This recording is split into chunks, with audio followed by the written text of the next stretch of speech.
My name is Jamison, 56 years old, and I thought I knew what betrayal felt like until that Father's Day package arrived at my door.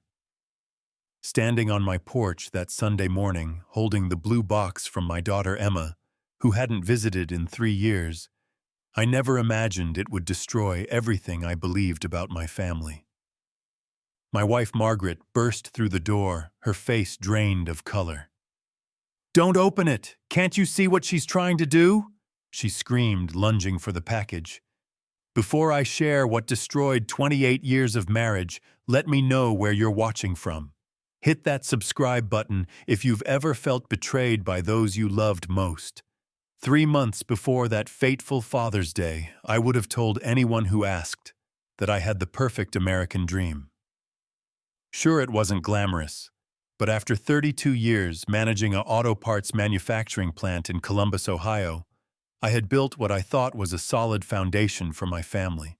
Every morning at 5:30 a.m., my alarm would pierce the darkness, and I'd slip out of bed, careful not to wake Margaret. She needed her rest, she always said, though I never quite understood from what. The plant floor was my second home, maybe even my first, if I'm being honest. 70 hours a week wasn't unusual, especially during the busy seasons when Detroit's assembly lines were running full throttle. My hands bore the calluses and scars of a man who started on the factory floor and worked his way up to management through sweat and determination. $120,000 a year might not sound like fortune to some, but in Columbus, it should have been more than enough for a family of 3. Margaret, my wife of 28 years, was 54 and had stopped working when Emma was born. She'd been a receptionist at a dental office when we met, quick, with a smile and full of dreams about the family we'd build together. Over the years, that smile had twisted into something else, usually appearing only when she wanted something. "We need new granite countertops," she'd say, or "the Johnsons just got a pool," as if keeping up with every neighbor was a matter of survival. Emma, our only child, was 25, now living in Seattle and working her residency at Harborview Medical Center. My little girl had become a doctor, and despite the distance between us, physical and emotional, I couldn't have been prouder. She'd inherited my work ethic, but somehow also her mother's ability to maintain distance, to compartmentalize feelings like they were items to be stored away in boxes. The signs had been there for months, maybe longer, if I'd been paying attention, instead of burying myself in production schedules and quarterly reports. Margaret's mysterious phone calls that she'd take in the garage, speaking in hushed tones that died the moment I walked in. The credit card statements showing charges at restaurants I'd never heard of, always lunch, always for 2, always on days when I was traveling for work. Then there were the gym memberships, the new clothes, the sudden interest in her appearance that hadn't existed for the past decade. "I'm doing this for myself," she'd say when I commented on her new wardrobe, as if the $5,000 in charges to Nordstrom were some form of self-care rather than financial hemorrhaging. But what hurt most wasn't the money disappearing from our accounts, or the secrets she clearly kept. It was Emma's calls, or rather, the lack of them.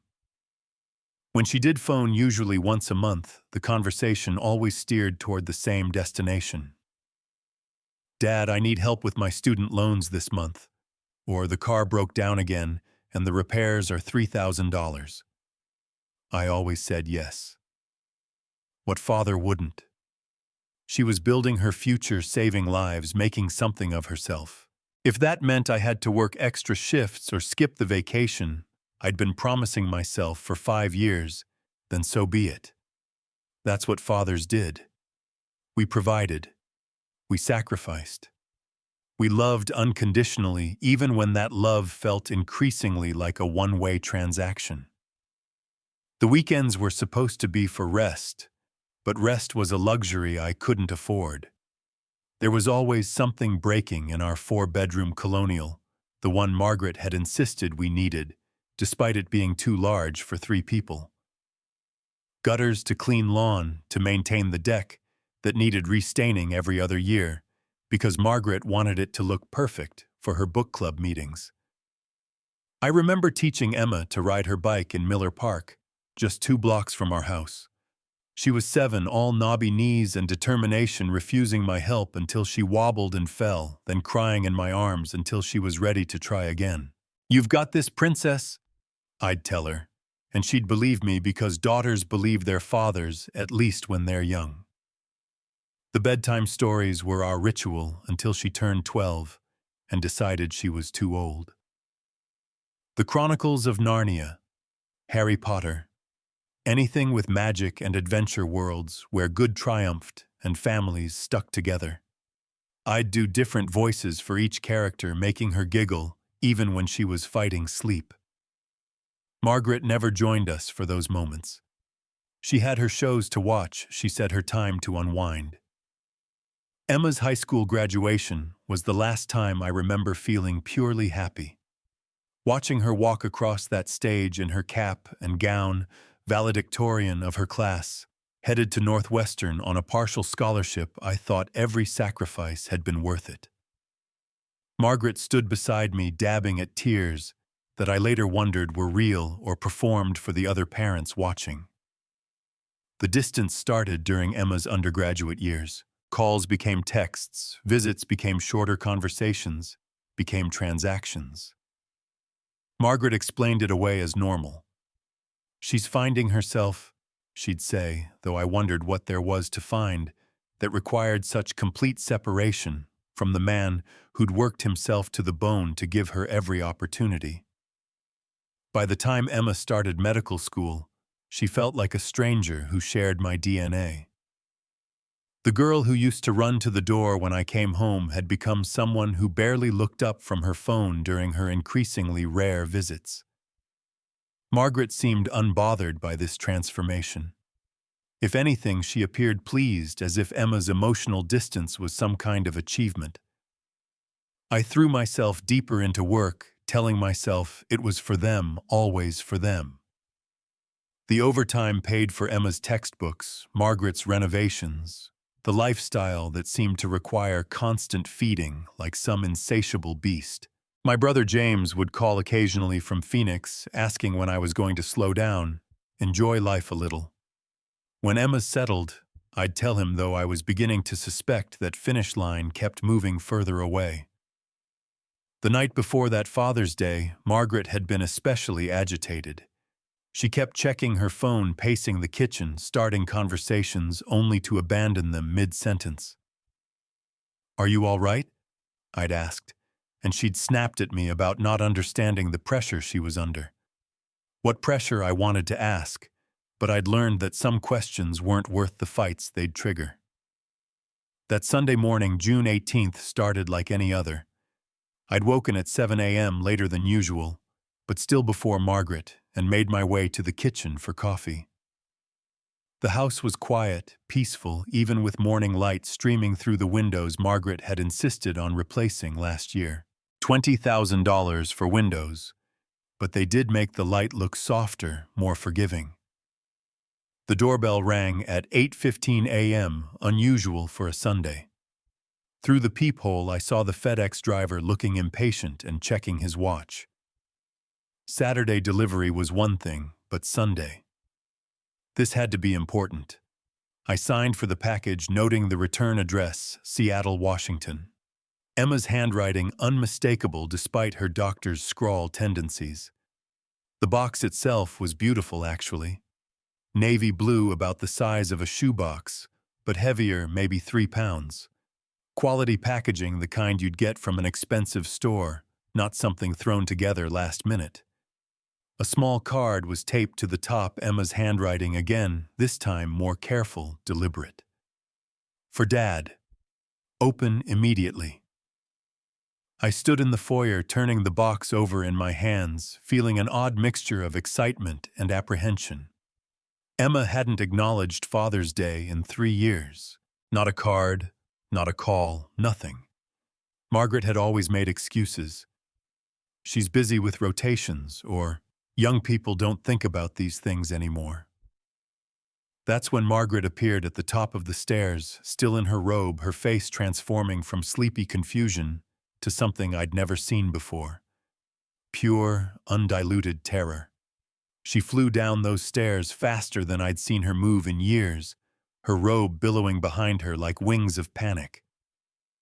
"Don't open it!" she screamed, reaching for the box with desperate hands. "Can't you see what she's trying to do?" I pulled the package back instinctively, confused by her reaction. "What are you talking about? It's a Father's Day gift from Emma." Margaret's face had gone pale, almost gray, and her hands were shaking visibly. "That's not what you think it is, Jamison. Please just put it down and call Emma first. We need to talk to her together." "About a gift?" I asked, my confusion growing. "Margaret, what's going on? Why are you acting like this?" She was practically crying now, tears streaming down her face, though something about them seemed calculated, performed. She doesn't understand what she's doing. She's been confused lately, stressed from work. This isn't the right way to handle things. "Handle what things?" I pressed, holding the box tighter. Margaret lunged for it again, and this time I had to step back to avoid her grasping hands. "Just trust me," she pleaded. 28 years, Jamison. Haven't I earned your trust after 28 years? The irony of that statement would hit me later, but in the moment, all I felt was a growing certainty that whatever was in this box, Margaret desperately didn't want me to see it. And that more than anything made me determined to open it. "It's from my daughter," I said firmly, moving toward the living room. "I'm opening it." Margaret followed me, alternating between threats and pleas. "You're going to regret this," became, "Please, I'm begging you," became, "Think about our family," in rapid succession. Her emotional whiplash only strengthened my resolve. I sat down on the couch, the one she'd insisted on buying last year, for $8,000, because the old one didn't match her new aesthetic. With steady hands that surprised me given the circumstances, I began to unwrap the box. Margaret stood frozen in the doorway, her face a mask of defeat and fury combined. Inside the blue box was another box, plain white, and inside that 4 items carefully arranged. A letter in an envelope marked "Read First" in Emma's handwriting, a USB drive in a small plastic case, a manila folder thick with papers, and at the bottom, face down, an old photograph. I picked up the letter first, noting how Margaret sank into the chair across from me, her head in her hands. The envelope was sealed with wax, old-fashioned and formal, like Emma was sending a message that this was serious, official somehow. My hands weren't quite as steady as I unfolded the pages, 3 of them covered in Emma's handwriting. Not her usual scrawl, but careful, deliberate printing, like she wanted to make sure every word was clear. The letter started simply enough, but each word was a dagger finding its mark with surgical precision. "Dad." It began, "I've carried this guilt for 3 years, and I can't do it anymore. You deserve the truth, even if it destroys everything you believed about us. Maybe especially because of that." I glanced at Margaret, who was now staring at me with red-rimmed eyes, shaking her head slowly, as if she could will me to stop reading through sheer desperation. Emma's words continued, each sentence more damning than the last. "When I started medical school, Mom came to Seattle. She said she needed to talk to me about our family's future. What she told me that day changed everything, and I've been a coward for not telling you sooner." The arrangement, as Emma called it, was simple in its cruelty. Margaret had convinced her that I was planning to leave them both, that I'd been having an affair with a woman at work, that I was squirreling away money for my escape. None of it was true, of course, but Emma was 22, stressed from school, and her mother was crying, begging for help. "She said you'd already mentally abandoned us," Emma wrote. "That your 70-hour weeks were really 40-hour weeks plus time with another woman. She showed me credit card statements for hotels I later learned were from your business trips. She twisted everything Dad and I was young and scared and believed her. The financial arrangement was $2,000 monthly, transferred from our joint account to Emma, who would then send it back to an account Margaret claimed was for protecting their future when Dad leaves. Emma thought she was helping secure her mother's stability. In reality, she was funding something else entirely. His name is Richard. The letter continued, and I felt my chest tighten. Richard Brennan. Mom's been seeing him for 4 years. He's the ex-husband of her friend Susan from book club. The money I was sending back wasn't for our protection. It was for their hotel rooms, their vacations, their plans for a life after she divorced you. I had to stop reading for a moment, my vision blurring not from tears, but from rage so pure it felt like electricity in my veins. Margaret had moved to the floor, actually on her knees, though whether in supplication or defeat, I couldn't tell. Emma's letter went on to detail the moment she discovered the truth. She'd come home unexpectedly for Thanksgiving last year, planning to surprise us. Instead, she'd overheard Margaret on the phone with Richard laughing about the fool who was financing their romance without knowing it. Margaret had called me pathetic, a walking ATM, a means to an end that was finally approaching. I confronted her that night, Emma wrote. She didn't deny it. She actually seemed proud, like she was teaching me some twisted lesson about survival. She said you'd worked yourself into an early grave anyway, that you were more useful as a paycheck than a person. She said I should find a man who knew how to live, not just work. The USB drive, Emma explained, contained 3 years of evidence she'd been collecting since that Thanksgiving confrontation. Screenshots of messages between Margaret and Richard that Emma had gotten from Margaret's iPad when she visited last Christmas. Bank statements showing the money trail. Email exchanges between Margaret and a divorce attorney dated 6 months ago discussing how to maximize her settlement. The manila folder held physical documents Margaret had hidden in the garage, in a box marked Christmas Decorations, 1998, that she must have thought I'd never open. Papers for the house transfer she was trying to arrange requiring only a forged signature. The draft divorce papers where she claimed emotional abuse and abandonment, painting me as a neglectful husband who'd driven her into another man's arms. A detailed financial plan for her life post-divorce, including selling our house and moving to Florida with Richard. But the worst was the audio file on the USB Emma warned. A recording she'd made of Margaret talking to Richard on speakerphone thinking she was alone in the house. I want you to hear her real voice, Emma wrote, the one she never uses around you. The final page of the letter was different, more emotional, less controlled. Dad, I'm so sorry. I'm sorry I believed her lies. I'm sorry I took that money thinking I was protecting us. I'm sorry I stayed away because I couldn't look you in the eye knowing what I was part of. You worked every day of your life for us, and we repaid you with betrayal and distance. The photo at the bottom is my favorite picture of us. It's from before everything went wrong, when I still believed in good defeating evil, when you were my hero who could fix anything. You're still my hero, Dad. That's why I'm sending this. Because heroes deserve the truth even when it hurts. I know this will destroy everything, but that everything was already a lie. Mom's planning to file for divorce after I finish my residency next year. She thinks she's got it all figured out. But you raised me to know right from wrong even when I forgot that lesson for a while. This is me trying to make things right. Your daughter who loves you more than you know, Emma. I set the letter down with trembling hands and looked at Margaret still on the floor, her perfect facade crumbled into something unrecognizable. Is it true? I asked, though the question was pointless. Her face had already confessed everything. You don't understand, she whispered, her voice hoarse. You were never here, never present. I was drowning in loneliness while you were married to that plant.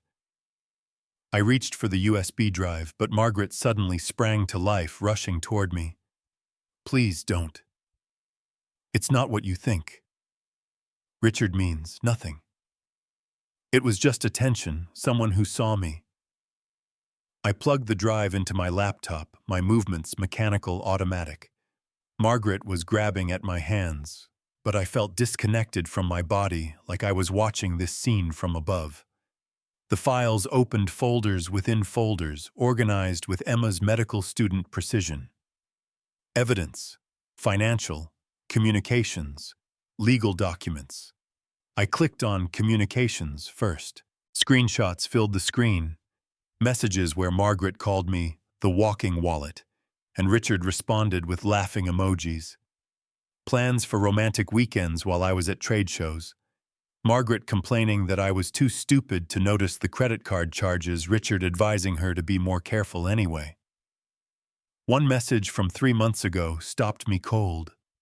Margaret had written, Jamison actually tried to be romantic last week. Brought me flowers. I wanted to laugh in his face. If only he knew his money paid for the lingerie I wore for you last night. Margaret had gone silent, standing now but swaying slightly, her hand over her mouth.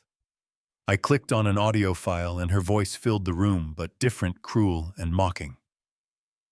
Richard, baby, you should see him. Comes home exhausted every night, falls asleep in his chair by 9. I could bring you into our bed and he wouldn't notice. The fool thinks I'm depressed. I told him I need therapy and he's paying $300 a session for me to have an alibi for our afternoons together. Richard's voice responded, sleazy and self-satisfied. You're brilliant, Maggie. How much longer until you can get free? Emma graduates next year. I'll file then. My lawyer says I can get at least half of everything plus alimony. Jamison's so guilty about working all the time, he'll probably give me more just to avoid a fight. Man's got no fight left in him anyway. I closed the laptop and picked up the photograph, still face down. Turning it over, I saw Emma and me at Disneyland, her 7th birthday. She was on my shoulders, both of us wearing Mickey Mouse ears, grinning at the camera like we had all the happiness in the world bottled up in that moment. On the back, in a child's careful printing corrected by adult hands. Daddy and me at the happiest place on earth. This was before everything went wrong. I want my dad back.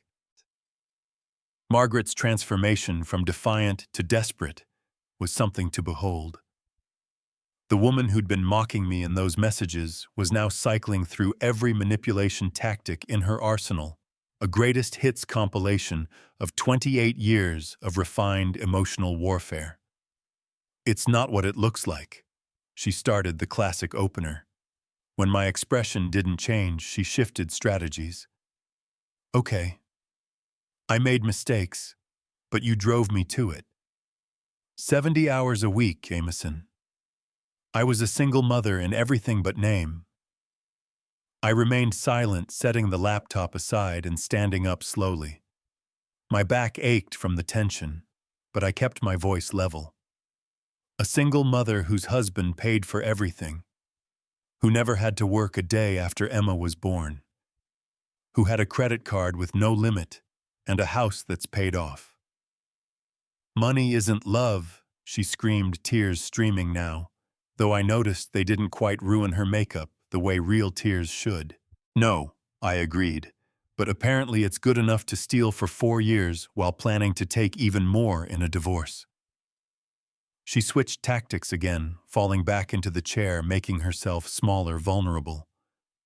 I'm sick, Jamison. It's like an addiction. Richard, he manipulated me. I need help, therapy. We can work through this. With the therapist you've been pretending to see? I asked. The one whose sessions are actually your rendezvous with Richard. Her face cycled through expressions like she was trying to find the right mask to wear. Finally, she landed on anger, probably the most honest emotion she'd shown in years. Fine. Yes, I've been seeing Richard. You want to know why? Because he makes me feel alive. He talks to me about more than production quotas and supply chain issues. He takes me dancing, not to company dinners where you ignore me to talk shop with your colleagues. Dancing, I repeated, funded by the money I earned working myself into the ground. You chose that job over us, Margaret spat, standing now finding her fury. Every Christmas party, missed every school play you were late to, every anniversary, you forgot because of some emergency at the plant. I missed exactly 2 of Emma's school events in 18 years. I said, my voice getting quieter as hers got louder. I have the program saved in my office to prove it. And I never forgot an anniversary, Margaret. You just didn't like the gifts because they weren't expensive enough. Before she could respond, my phone rang.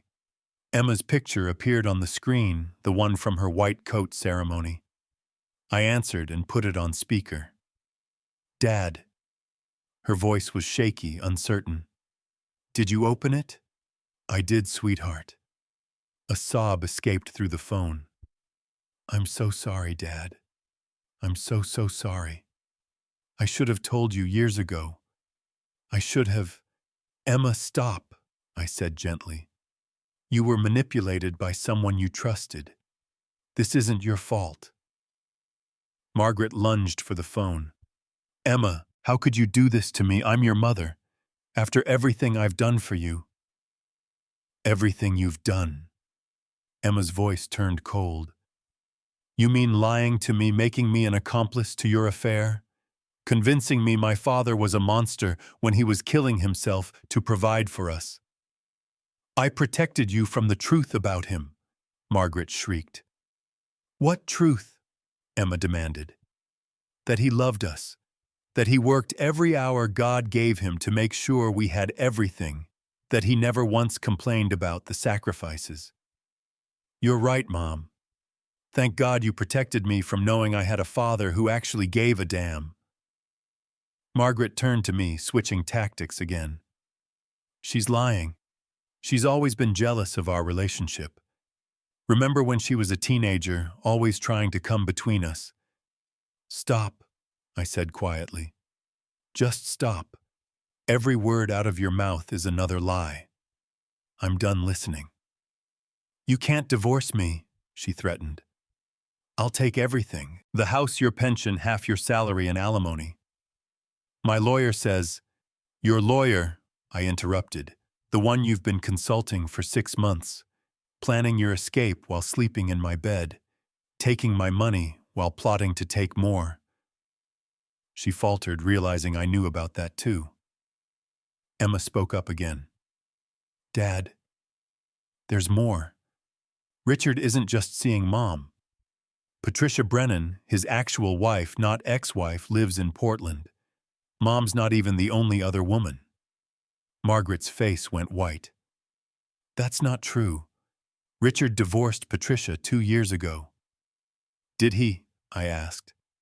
Or did he just tell you that seems like everyone's been lying to everyone here?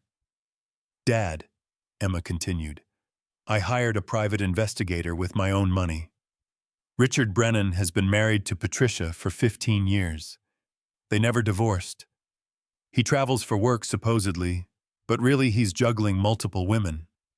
Mom's just another mark. Margaret sank to the floor again, and this time the collapse seemed genuine. No, she whispered. He loves me. He's leaving Patricia. Like you were leaving me, I asked. Liars attract liars, Margaret. Congratulations, you found your perfect match. My phone buzzed with a text from Emma. Dad, I know this is a lot, but check the last folder on the USB. It's important. I returned to the laptop, finding a folder labeled Protection. Inside were documents Emma had prepared, powers of attorney account, freezing orders, ready for signature, contact information for 3 divorce attorneys, and a forensic accountant's preliminary report on the money that had been diverted over the years. $340,000, I read aloud. That's what you've stolen, $340,000. Margaret looked up, mascara finally running for real. I didn't steal anything. It was our money. Our money that you gave to another man, I corrected. That's theft, Margaret, and fraud, and according to this forensic report, potentially criminal. And the phone rang again, but this time it wasn't Emma. The caller ID showed Richard Brennan. Margaret scrambled for the phone, but I answered it first, putting it on speaker. Maggie. His voice was smooth, oily. Where are you? I've been waiting at the hotel for an hour. This is Jamison, I said calmly. The silence on the other end was deafening. Then I think you have the wrong number. No, Richard. I have exactly the right number. The Marriott on High Street, room 417, right? The one my money has been paying for every Tuesday and Thursday for 2 years. The line went dead. Margaret was crying, real tears, now ugly tears that destroyed what was left of her morning makeup.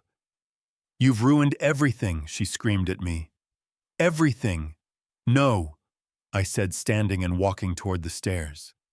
You ruined everything. I just finally opened my eyes to see the wreckage. As I headed up to our bedroom, or what used to be our bedroom, I heard her on the phone desperately trying to call Richard back. Each call went straight to voicemail. The man had disappeared like smoke the moment his con was exposed. I pulled out my phone and dialed Tom Bradley, my old college roommate, who'd become one of Ohio's best divorce attorneys. Tom, it's Jamison. I need your help. Yeah, today. It's that bad. The next 3 weeks became a masterclass in controlled demolition. While Margaret scrambled to salvage her sinking ship, calling Richard obsessively and leaving increasingly desperate voicemails, I methodically dismantled the fictional life she'd built with my money and my trust. Tom Bradley arrived at my house that same Sunday afternoon, taking one look at the evidence Emma had compiled and whistling low. Jamison, this is a gift.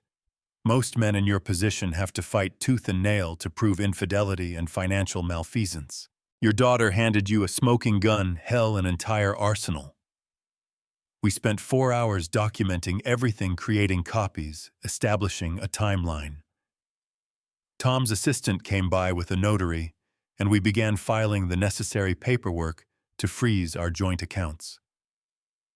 By Monday morning, when Margaret tried to withdraw money for her regular shopping trip, her card was declined.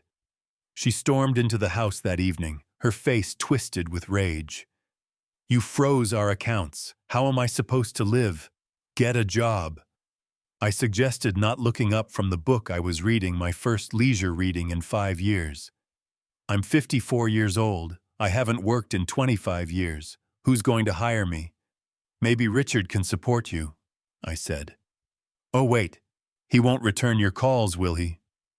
It was cruel, perhaps, but after 28 years of silent suffering, I felt entitled to a little satisfaction. She stood there, mouth opening and closing like a fish out of water, before storming upstairs. Tom had advised me to stay in the house, establish residency, not give her any ammunition for abandonment claims. So we lived like hostile roommates, passing in hallways without acknowledgement, eating meals separately, sleeping in different rooms. I moved into the guest bedroom, finding it surprisingly peaceful after years of Margaret's complaints about my snoring. The forensic accountant Tom recommended, a sharp woman named Diane Chen, uncovered more than even Emma had found. The $340,000 was just the obvious theft. There were credit cards I didn't know existed, a safety deposit box at a bank across town, and an attempt to refinance the house that had been mysteriously abandoned 6 months ago when the bank requested my signature. But the real breakthrough came from an unexpected source. Patricia Brennan, Richard's actual wife, contacted me through Tom's office. She wanted to meet, she said, and had information that might interest me. We met at a quiet coffee shop downtown on a Wednesday afternoon. Patricia was nothing like I'd expected, professional, composed with the kind of quiet strength that comes from surviving betrayal. She was a dental hygienist, 48 years old, with tired eyes but a firm handshake. "Richard's done this before," she said, without preamble, sliding a folder across the table. "Your wife isn't his first affair, or his second, or even his third. She's number 4 that I know about."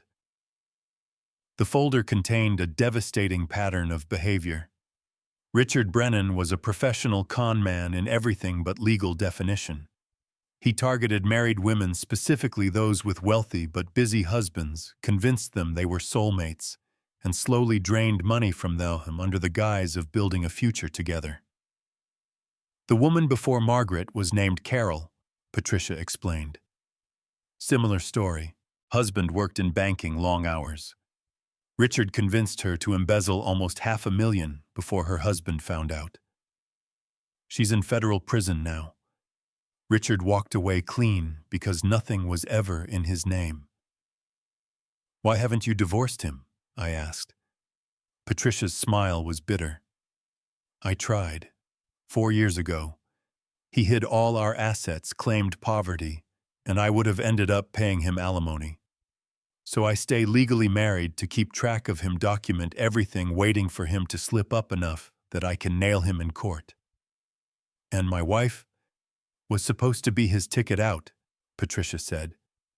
"He's been promising to leave me for each woman, but he needs a big score first. Margaret was going to divorce you, take half of everything, and Richard would suddenly be able to afford to divorce me. Except he wasn't planning on staying with Margaret either. There's another woman in Indianapolis he's been grooming. She showed me photos, credit card records, a whole parallel life Richard had been living. The Tuesday and Thursday hotel meetings with Margaret were squeezed between Monday, Wednesday, and Friday meetings with other women. The man was running a full-time operation." "We could help each other," Patricia suggested. "I file for divorce citing his adultery with Margaret. You file citing Margaret's adultery with Richard. He can't hide assets if he's fighting on 2 fronts, and Margaret can't claim innocence if she's named in my suit." It was brilliant, and Tom nearly danced with joy when I told him about it. "This is perfect, Jamison. She can't play the victim when she's literally named as a homewrecker in another divorce." We coordinated our attacks like generals planning a battle.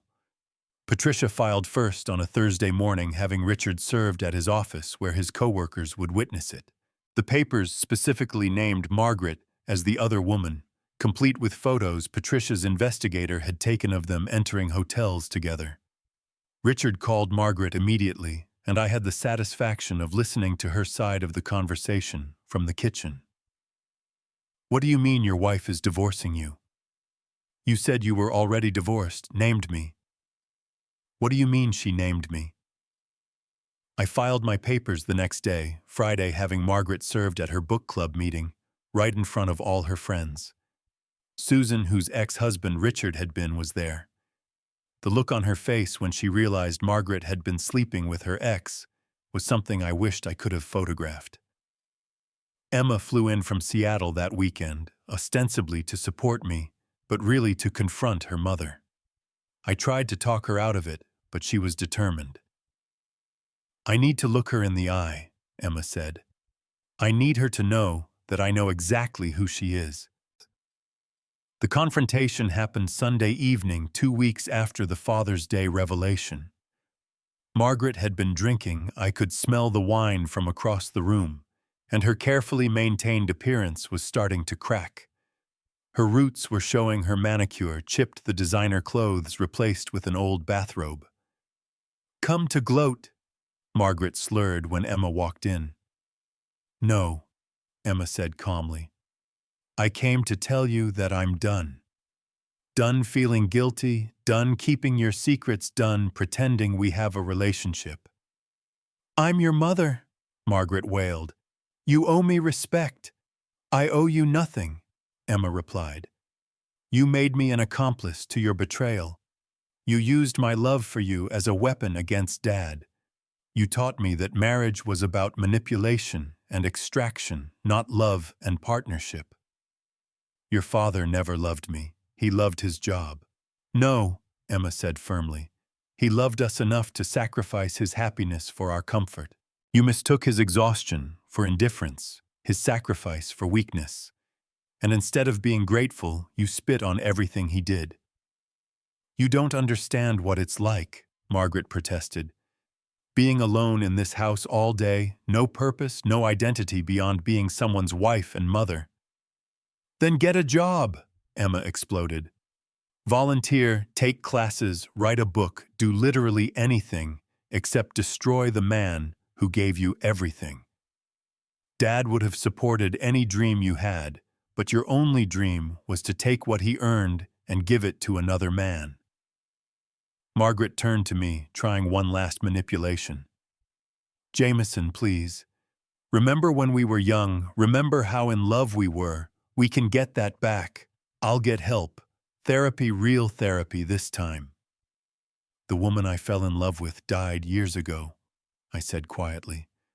Or maybe she never existed at all. The July 4th party had been Margaret's idea months ago, a big celebration for her family who'd be visiting from Michigan. She'd forgotten about it in the chaos, but I hadn't. In fact, I'd made some special arrangements. The 4th of July dawned bright and clear, one of those perfect Ohio summer days that demanded barbecues and fireworks. Margaret's family had arrived the day before her parents, 2 sisters and their families, about 20 people in total.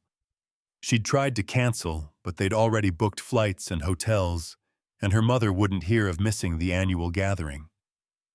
I'd volunteered to handle all the party preparations, which Margaret accepted with suspicious relief, probably thinking I was trying to maintain appearances.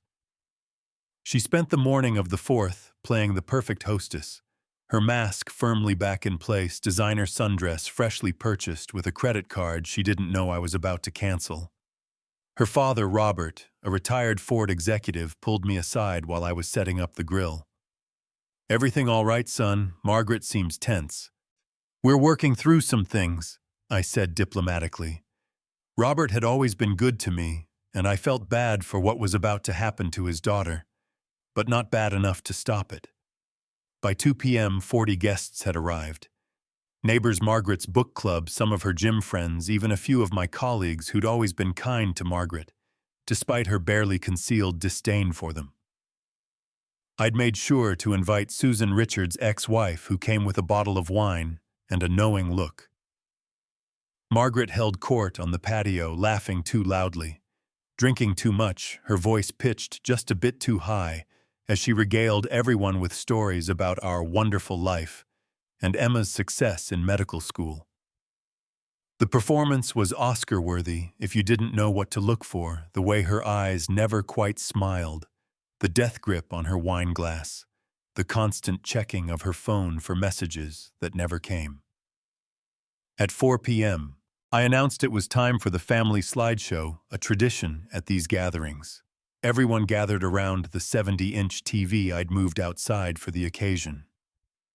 Margaret relaxed visibly, probably thinking this was me playing along, keeping up appearances. The first 10 minutes were exactly what she expected. Photos from the past year, Emma's medical school achievements, family Christmas.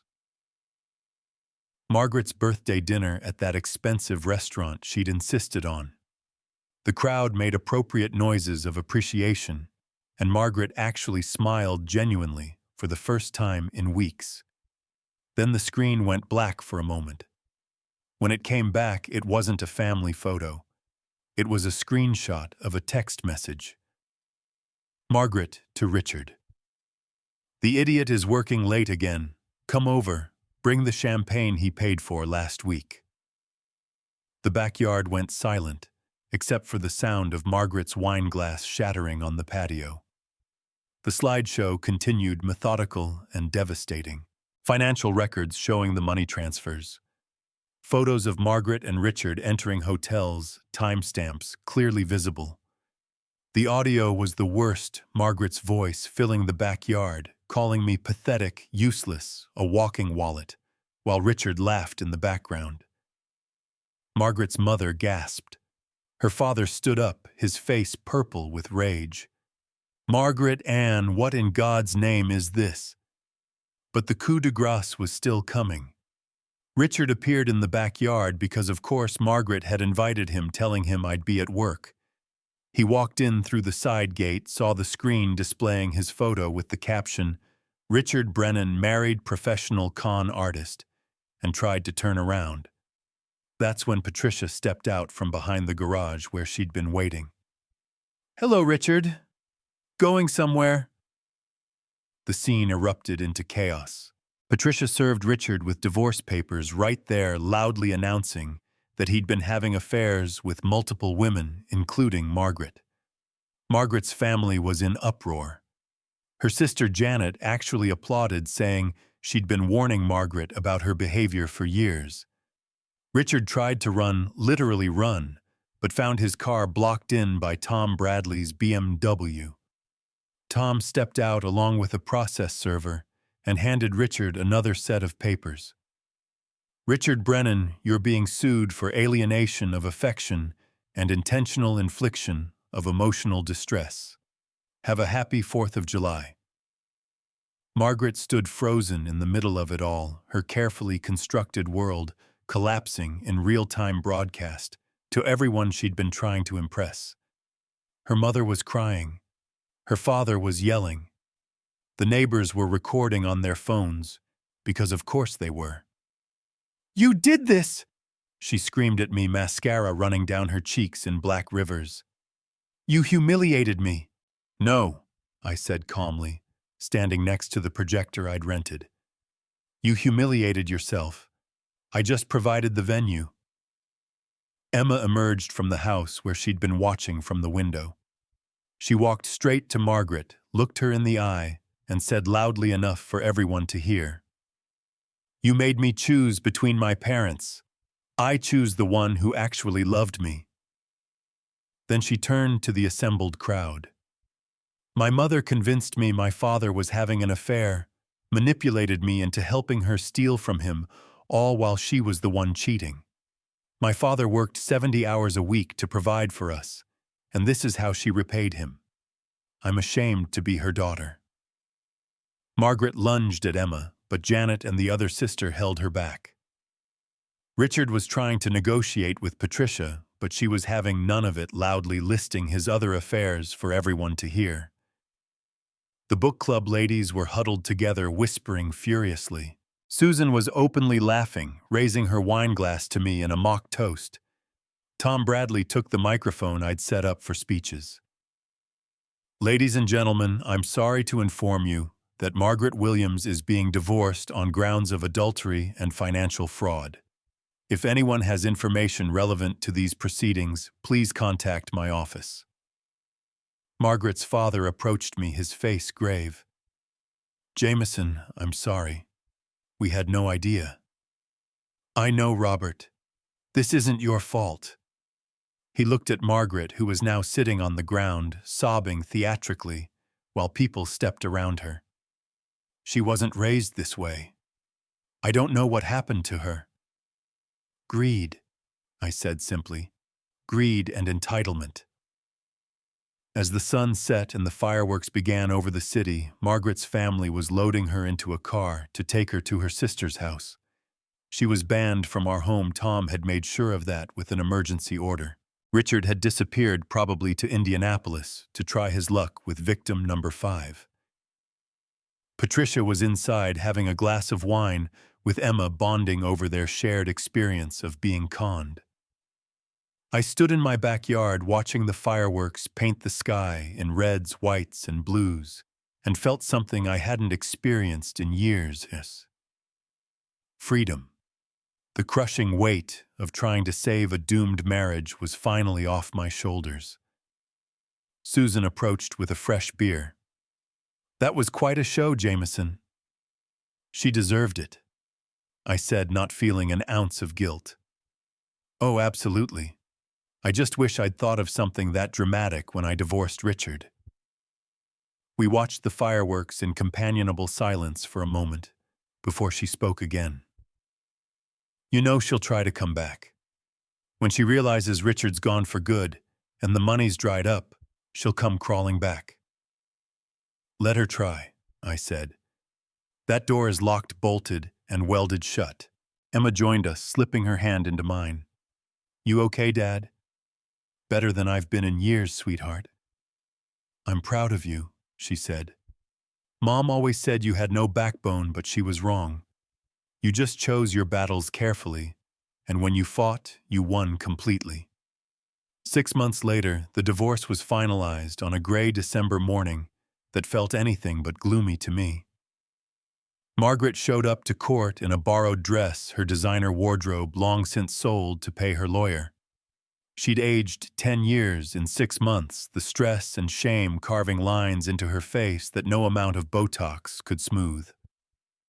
The settlement was brutal but fair. I kept the house, my pension, and 75% of our remaining assets. Margaret had to repay $200,000 of the money she'd stolen, though we both knew she'd never have it. The forensic accountant had found another $140,000 that had disappeared into Richard's phantom promises. She got 25% of what was left, and a restraining order keeping her away from me and my property. Richard had vanished completely, leaving Patricia with nothing but debt, and Margaret with nothing but memories of hotels paid for with my money. Patricia's divorce went through in record time once Richard failed to appear for court. She'd started over, moving to California for a fresh start, and we still exchanged Christmas cards. Margaret moved in with her parents in Michigan, a 54-year-old woman living in her childhood bedroom, working as a receptionist at a dental office, the same job she'd had when we met 30 years ago. The irony wasn't lost on anyone. Her family, mortified by the public scandal, kept her on a tight leash. Janet called me once to apologize for her sister saying Margaret still blamed everyone but herself. Emma and I had started meeting monthly, sometimes in Columbus, sometimes in Seattle. The first few meetings were awkward, stilted, both of us trying to navigate the wreckage of our relationship. But slowly, gradually, we found our way back to each other. We went to therapy together, working through the years of manipulation and lies. Dr. Morrison, our therapist, helped Emma understand that she'd been emotionally abused, groomed to betray me by a master manipulator who happened to be her mother. It wasn't excuse, but it was explanation, and it helped both of us heal. On a bright March Saturday, Emma and I returned to Disneyland 20 years after that photo that had started the revelation. She was too old for my shoulders now, but we wore the Mickey ears anyway, took the same photo in the same spot, and talked about everything and nothing while waiting in lines for rides. I used to think you loved work more than us, Emma admitted over dinner that night. Mom made sure of that, pointing out every missed moment, magnifying it, until it seemed like a pattern of neglect. I did miss things, I acknowledged. Not as many as she claimed, but some. I thought providing was the same as being present. It's a mistake a lot of fathers make. But you were there for the important stuff, Emma insisted. Every graduation, every birthday that mattered, every time I really needed you. I just couldn't see it through Mom's poison. We talked about her residency, the challenges of emergency medicine, the life she was building in Seattle. She was dating someone, a fellow resident named Marcus, who sounded kind and genuine, everything Richard hadn't been. I was happy for her, proud of the woman she'd become despite everything. I'd changed too. After the divorce, I'd reduced my hours at the plant to a normal 40 per week, promoting my assistant manager to handle the extra load. The pay cut didn't matter. I had more than enough, and what good was money if it cost you everything else? I joined a hiking club, discovering a love for nature I'd never had time to explore. That's where I met Sarah, a 60-year-old widow whose husband had gambled away their retirement before dying of a heart attack. We weren't romantic, both too scarred by our experiences for that, but we became close friends, hiking partners, sometimes dinner companions when the loneliness got too heavy. Sarah understood betrayal in a way most people didn't. Her husband had hidden his gambling addiction for 15 years, mortgaging their house 3 times, emptying their children's college funds, leaving her with nothing but debt and disillusionment when he died.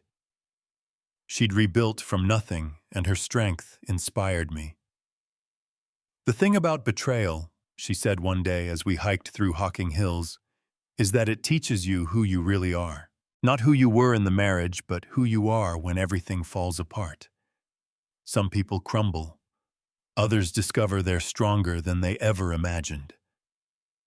I'd also started woodworking, converting half the garage into a workshop. There was something therapeutic about taking raw wood and shaping it into something beautiful and functional. I made furniture for Emma's apartment, toys for the neighbors' kids, even a rocking chair for Tom Bradley's new granddaughter. My hands, which had spent decades signing reports and shaking hands in conference rooms, rediscovered the satisfaction of creating something real. The house felt different now, lighter somehow, as if Margaret's negativity had been a physical weight pressing down on every room. I'd redecorated not extensively, just enough to erase the traces of her presence. The $8,000 couch went to charity, replaced with something comfortable and practical. The windows she'd insisted on replacing actually did make beautiful light, and I enjoyed them now, without the bitter aftertaste of their cost. One evening in May, I was in my workshop when Emma called. "Dad, I have news. Marcus proposed." I said yes. The joy I felt was pure and uncomplicated. "Congratulations, sweetheart. He's a lucky man." "I want you to walk me down the aisle," she said, her voice thick with emotion. "If you're willing. There's nothing I'd rather do. And Dad, Mom won't be invited. I know that sounds harsh, but I can't have her there. She'd find a way to make it about her, to poison it somehow. It's your wedding, Emma. You invite whoever brings you joy. You bring me joy, Dad. Even after everything, especially after everything. You showed me what real love looks like: sacrifice without manipulation, forgiveness without weakness. Marcus reminds me of you, actually. The good parts, the dedication and loyalty, without the workaholic tendency." I laughed, the sound echoing in the garage. "Learn from my mistakes, sweetheart. Balance is everything." As spring turned to summer, life settled into a rhythm I'd never experienced during my marriage. Wake up rested instead of exhausted. Coffee on the porch instead of grabbed frantically on the way out. Work that ended at 5 instead of 9. Evenings that belonged to me filled with books, woodworking, occasional dinners with friends. The plant ran just fine without my constant presence. Something that would have wounded my ego years ago, but now just seemed obvious. My assistant manager, Jennifer, was brilliant and eager, handling crises with calm efficiency. I mentored her, preparing her to take over when I retired in a few years, and found more satisfaction in her growth than I'd ever found in my own achievements. Tom Bradley and I had become closer through the divorce, our college friendship rekindled by shared battle. We met for lunch weekly, 2 gray-haired men who'd learned that success meant nothing if you had no one to share it with. His marriage had survived where mine hadn't, and he often brought his wife Linda, who'd become friends with Emma during the divorce proceedings. "You know what the best revenge is?" Tom asked one day over sandwiches.